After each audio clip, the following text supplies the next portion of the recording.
दिनै जि भेरगाव दखरा दुलाराय बर' फरायसा आफादनि जि थान्दै जखन्थाइ बिनि गेवलां मेला जोबनानै थांबाय।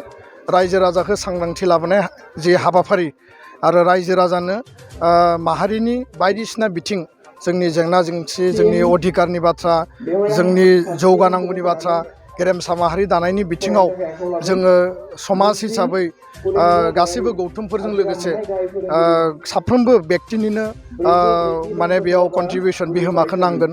बे बिथिंखौ लानानै गासैबो खामानिखौ दुलाराय बर' फरायसा आफादा मावदों आरो बे सांग्रांथि लाबोनाय हाबाफारिखौ जोङो कन्टिनिउ खालामगोन। जिहेथु गुन गोनां सोलोंथाइनि मावथांखि बड'फा मिशन फर सास्टेनेबल चेन्ज जोङो मोनसे समाव टटेल रिभलिउसन टटेल फर चेन्जनि थाखाय हाबा मावबाय। दा बेखायनो भेरगाव दखरा दुलाराय बर' फरायसा आफादनि दिनैनि जथुम्माया जाफुंसार जाबाय। आं बेखौ मिजिंथिबाय। रायजो राजाफ्रा बयबो मिथिनो लुबैदों जे बिटिआर सुक्तिनि जि गामि माने सोसननाय बाउन्डारि कमिसननि खामानिया मा अबस्थायाव दङ। दा बे बाथ्राखौ आं स्पष्टयै बुंगोन जे जोंनि पिपि बार्मा चेयारमेना रुंसारि जानायनि उनाव गोदान चेयारमेन आशिष भुटानी एग्रिकालसार डिपार्टमेन्टनि प्रिन्सिपाल सेक्रेटारि बिथाङा सासे IAS अफिसार बिथांखौ थिसननाय जाबाय आरो आद्रा थानाय जि 10% खामानि दङ बिथाङा बेखौ तयार खालामगोन। बिनि उनाव प्रतिवेदन होगोन। प्रतिवेदनखौ सरकारा डिसकास खालामगोन आरो बिनि उनाव नटिफिकेसन होनायनि गेजेरजों जोंनि जि एसपिरेसन बेखौ मेक्सिमाम लेभेलसिम फुलफिल खालामनो थाखाय एबसुआ कमिसनजों सावरायदों, सरकारजों सावरायदों आरो बे कन्टिनिउआस थागोन। 2 नम्बराव स्कुल प्रभिन्सियेलाइजेसननि जि मोनसे मेजर दफा दङमोन बेयो गोबां सम डिले जादों आरो दाख्लैबावै 19 तारिखआव जोङो गिबि मन्थ्रि बिथांजों प्राय 2 घन्टा जों सावरायबाय। सावरायनायनि उनाव डिसिसन जाबाय जे 8000 जि पस्ट बे पस्टनि जोङो मोनसे बेनो प्रप'जल high school higher secondary senior secondary junior college दा बेखायनो फैबाय थानाय समाव बिथाङा थांखि लाबाय जे गिबि खेबाव कलेजखौ 26टा कलेज 15टा जुनियर कलेज बे प्रभिन्सियेलाइजेसननि खामानिया आरम्भ जागोन। बिनि उनाव हायार सेकेन्डारि बिनि उनाव high school ME school LP school आरो 2013 आरो 17 जायफोर ड्रप जादों बे ड्रप पस्टफोरखौबो प्रभिन्सियेलाइज प्रसेसआव लाबोनांगौ होननानै जों दाबि होदों। दा बेखायनो जोंनि फोरोंगिरि बिथांमोना गोबाङानो खौरां लाहरदों, गोबाङानो फन खालामदों। दा बेयाव आङो मिथिहोनो लुबैयो जे जों एसे धैर्य हमबावनांगोन।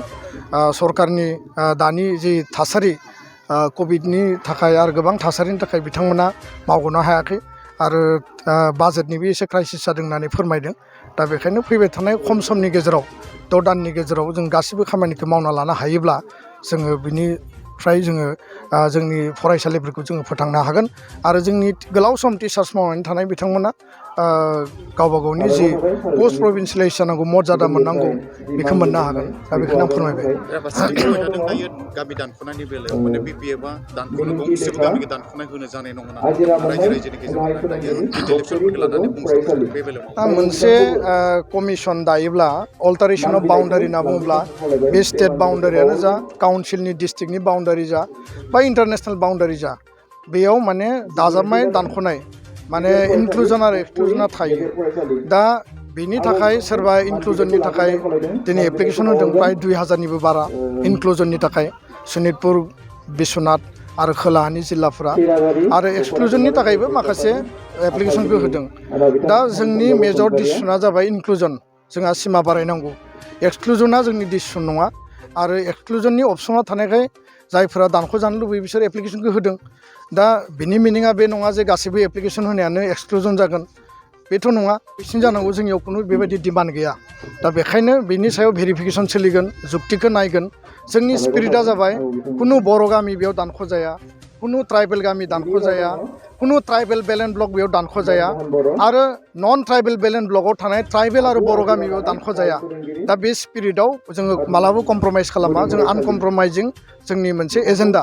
दा बेखायनो बिथाङा जिफोर बाथ्राखौ बुंदों बे बाथ्राफोरखौ लानानै राजनिति खालामनाया थिग नङा। दिनै सान्तिनि सम एकर्ड इमप्लिमेन्टेसना जादों। एकर्डआव गावबो सहि होदों। दा बिथाङा एकर्ड इमप्लिमेन्टेसननि थाखाय खामानि मावनांगौ आरो बेफोर बाथ्राखौ बुंनानै राजनितिक लाभालाब लानायनि खुनु माने मिनिं गैया आरो बेजों खुनु राजनितिक लाब जाया होननानै सानो आं। दा बेखायनो समाजखौ हारिखौ गोजोनै थांना थानायनि थाखाय बयबो हाबा माव, पजिटिभ जा, कनस्ट्राक्टिभ जा, होमबानो क'क्राझार गोजोननि नोगोर तितागुरि part 2 opposite NRL petrol पाम्पआव Rishi Kumar मोसाहारिनि फ्ल'रिस्ट nursery. बे नार्सारियाव बायदि रोखोमनि समायना बिबारफोरखौ फालांगि महरै खम बेसेनावनो नोंथांमोनहा मोननो हायो। ऋषि कुमार मोसाहारिनि फ्ल'रिस्ट नार्सारियाव गासैबो रोखोमनि बिबार गायनायाव गोनांथि जानाय आगजुखौ गोरलैयैनो मोननो हायो।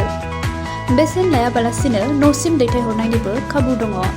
लोगोसे फरायसा आरो लाइमोनफोरखौबो बेवहाय सोलोंथाइ होनाय जायो। गोबां मिथिनो थाखाय कन्टेक्ट खालामनो हागोन नैबे नम्बराव 600039091992। ऋषि कुमार मोसाहारिनि फ्ल'रिस्ट नार्सारियाव एक्टिभिटिज बायदियै produce and sell all kinds of horticultural planting materials and gardening design. Impart training to all students and educated unemployed youths. Home delivery and door-to-door service free. Again, contact number 6003909192.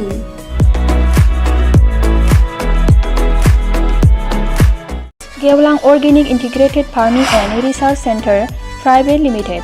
बेयाव रासायनारि हासार बाहायालासे मिथिंगायारि हासारल' बाहायनानै मैगं थाइगंफोर दिहुननाय जायो।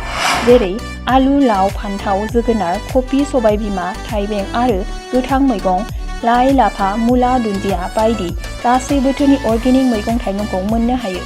बे अर्गेनिक मैगं थाइगंखौ क'क्राझार नोगोरनि सुबुंफोरा खुदमतलायाव थानाय गलापी टेन्ट हाउसनि साखाथिनिफ्राय मोननो हागोन। नोंथांमोना बिगोमाजों फोनांजाब लानो थाखाय 8638399746 जानबुं नाम्बाराव कल खालामनो हागोन।